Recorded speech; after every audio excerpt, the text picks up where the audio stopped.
सभी भाइयों को जय भीम, जय संविधान, जय जोहार, जय मंडल, जय काशीराम। इंकलाब जिंदाबाद, इंकलाब जिंदाबाद। जय भगत सिंह, जय उधम सिंह, जय फातिमा शेख, जय झलकारी बाई, जय रमाबाई, जय सावित्री बाई। सभी संत गुरु महापुरुष जो इस देश में समय समय पर जन्मे और उन्होंने इस सामाजिक व्यवस्था और मानवतावादी व्यवस्था के लिए जो संघर्ष किया, उन सबको सभी संत, गुरु, महापुरुष और इस क्रांति जन्मभूमि को क्रांति के रूप में पहचान कर उनके लिए, इस जन्मभूमि के लिए अपने जीवन को न्योछावर करने वाले सभी क्रांतिकारी वीर वीरांगनाओं को मेरा सादर नमन, श्रद्धा के सुमन अर्पित करता हूँ। साथियों, आज हम एक महत्वपूर्ण विषय पर बात करेंगे, जो विषय है सामाजिक समन्वय के बिना क्या व्यवस्था परिवर्तन ज़रूरी है, ज़रूरी हो सकता है। अगर नहीं हो सकता तो हमें जो समय समय पर जिन महापुरुषों ने जो विचार रखे, जो बातें रखी, क्या उस समय को लेकर के भी आज वही विचार और वही नीतियाँ और वही तथ्यों का वही अर्थ और प्रासंगिक विचारधारा है? क्या वो उतने ही महत्वपूर्ण उस समय थे? क्या उनका महत्व और उस समय के हालात को देखते हुए आज भी क्या वही विचारधारा, वही नीति, वही पॉलिसी उसी आधार पर कारगर हो सकती है? जी हाँ, इन्हीं बातों को हम चर्चा करेंगे और थोड़ा समझने का प्रयास करेंगे कि एक अच्छा नागरिक और एक अच्छा व्यक्ति कौन हो सकता है और हम किसे अच्छा नागरिक या अच्छा व्यक्ति कहें। जी हाँ, तो पहले बात करते हैं हम अच्छे व्यक्ति की। अच्छा व्यक्ति पूरे देश हो, प्रदेश हो, घर हो, राज्य हो, परिवार हो, समाज हो या पूरा विश्व हो, हम उस व्यक्ति को अच्छा व्यक्ति कहेंगे जिसका रहना, खाना, पीना, भाषा, बोलना, व्यवहार, आचार विचार, संस्कार सभी के साथ मेल खाते हों। वो किसी अनैतिक कार्यों से दूर रहता हो, किसी अनगढ़ बातों से दूर रहता हो, किसी हिंसा से दूर रहता हो, दोष मुक्त हो।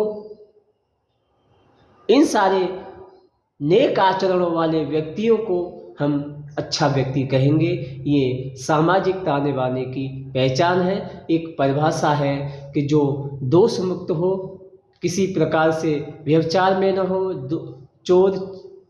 चोरी, डकैती, लूट पाट, मदिरा इत्यादियों का सेवन ना करने वाला व्यक्ति, यानी इस प्रकार से अनगढ़ और अनैतिक कार्यों से दूर रहने वाला व्यक्ति, यानी शील करुणा का जो पालन करता हो, वो व्यक्ति एक अच्छा व्यक्ति कहलाने योग्य होगा। अब बात करते हैं एक अच्छा नागरिक।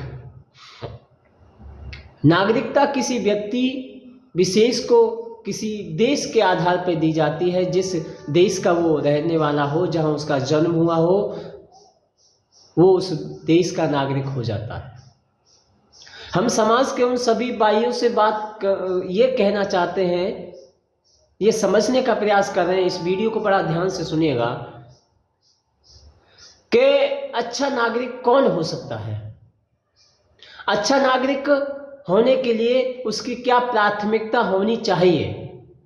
एक अच्छा नागरिक होता है तो उसे नागरिकता किसी देश की मिलती है, तो उस देश में वो किसी राज्यशाही व्यवस्था को बदलने में, अगर वो व्यक्ति उस राज्य का, उस देश का लाभांश ले रहा है,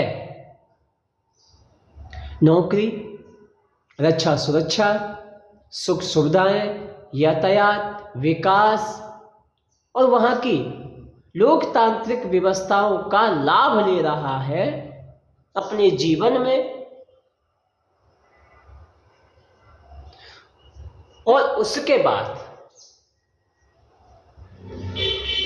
वो उस राज्यशाही व्यवस्था, लोकतांत्रिक व्यवस्था को बदलने में, उसके क्रियान्वयन में हलचल पैदा करने की ताकत रखता है, सामर्थ्य है, हिस्सेदारी है, भागीदारी है, जिम्मेदारी है, तो वो एक अच्छा नागरिक है। राज्य की राजनीति में, राज्य की कार्यनीति में, राज्य की व्यवस्थापिका में अगर वह अपनी नैतिक जिम्मेदारी को निभा रहा है तो मैं समझता हूं कि वो अच्छा नागरिक है। वोट डालने का अधिकार तो एक दूसरे प्रदेश, दूसरे देश से आए हुए व्यक्ति को भी मिल जाता है विदेशी पॉलिसी नीति के आधार पर। विदेश नीति के आधार पर किसी विदेशी को भी वहाँ की नागरिकता मिल जाती है और वोट डालने का अधिकार उसको मिल जाता है। वो वोट डाल देता है, वहाँ का निवासी हो जाता है, वो वहाँ का नागरिक हो गया, वहाँ का व्यक्ति हो गया। लेकिन नागरिक होने के साथ क्या उसने उस राज्य की सुख सुविधा या विकास का जो उपभोग किया, उसमें लाभ लिया, क्या उस राज्य की नीतियों को बदलने में वहाँ का मुख्य नागरिक, वहाँ का जो नागरिक है, उसने गलत नीतियों का, संवैधानिक नीतियों का, कार्य नीतियों का, पॉलिसी, डेवलपमेंट पॉलिसी जो में बनती हैं उनमें अगर आपने कोई हिस्सा नहीं लिया है तो मैं समझता हूँ कि आप वहाँ के एक अच्छे नागरिक नहीं हैं। ये बड़े बड़े राजनीतिक जो रहे हैं, राजनीति के महान दार्शनिक जो रहे हैं, आदर्श जिन्होंने प्रेषित किए हैं, ये उनके कथन हैं। मैं तो उनके कथनों को सीख करके आपके सामने पेश कर रहा हूँ, अपने एक भाषा से, मुखारबिंद से आपके सामने रख रहा हूँ। जैसे एक परिवार होता है, उस परिवार में अगर कोई बच्चा, अगर कोई व्यक्ति उसका लाभ ले रहा है, वहाँ रह रहा है, खा रहा है, पी रहा है, वहाँ की सुख सुविधाओं का उपयोग कर रहा है और उसके विकास में उसका कोई रोल नहीं है, तो वह व्यक्ति उस परिवार का जिम्मेदार सदस्य नहीं है।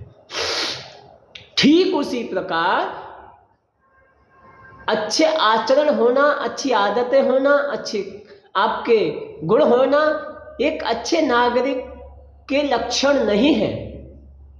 एक अच्छे नागरिक के लक्षण तभी होंगे जब आप राजनीतिक, सामाजिक के साथ आप देश की व्यवस्था में, कार्यपालिका में, न्यायपालिका में, राज्यपालिका में, व्यवस्थापिका में पॉलिसी बनाने और पॉलिसी लागू कराने की समितियां जो होती हैं, जो विधायिका होती है,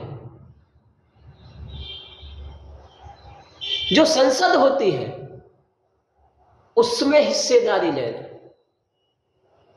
उसमें उस कड़ी के हिस्सेदार हो आप, उस कड़ी का हिस्सा हो जहाँ से पॉलिसियाँ बनती हैं राज्य के डेवलपमेंट के लिए, कार्यपालिका के लिए, न्यायपालिका के लिए, व्यवस्थापिका के लिए जो व्यवस्थाएं बनती हैं, वहाँ जो हिस्सा लेता है वो एक अच्छा नागरिक होता है डेवलपमेंट के लिए।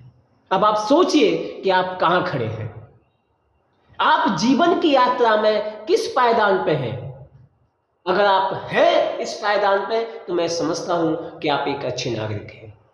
इसी कौन है अच्छा नागरिक, कौन है अच्छा व्यक्ति, इस कड़ी को यहीं समाप्त करते हुए आप समझने का प्रयास कीजिएगा। हम आगे मिलते हैं पुनः आपके साथ, आपके इसी प्रकार की एक तथ्यात्मक और विश्लेषणात्मक वीडियो के माध्यम से आपके विचारों को साझा करते हुए और इस सामाजिक दूरी को साझा करते हुए, एक सामाजिक व्यवस्था परिवर्तन की नीतियों को साझा करते हुए आप मिलते रहिए। और इस प्रकार की वीडियो, इस प्रकार की जानकारी के लिए हम आपके सामने बात रखते रहेंगे। समाज शिक्षा मिशन की सामाजिक जन क्रांति, एक शिक्षा की जन क्रांति के साथ हम आपके बीच हैं और हम चाहते हैं कि इस देश में समान शिक्षा लागू हो और इसी का उद्देश्य है कि इस देश में एकेडमिक शिक्षा के साथ सामाजिक शिक्षा पैदा हो, सामाजिक शिक्षा लोगों तक ज़्यादा से ज़्यादा पहुँचे। आप सभी को उन्हें आपके उज्जवल भविष्य की कामना करते हुए आप सबका मंगल हो। जय भीम, जय भारत, जय संविधान, नमस्कार, इंकलाब जिंदाबाद।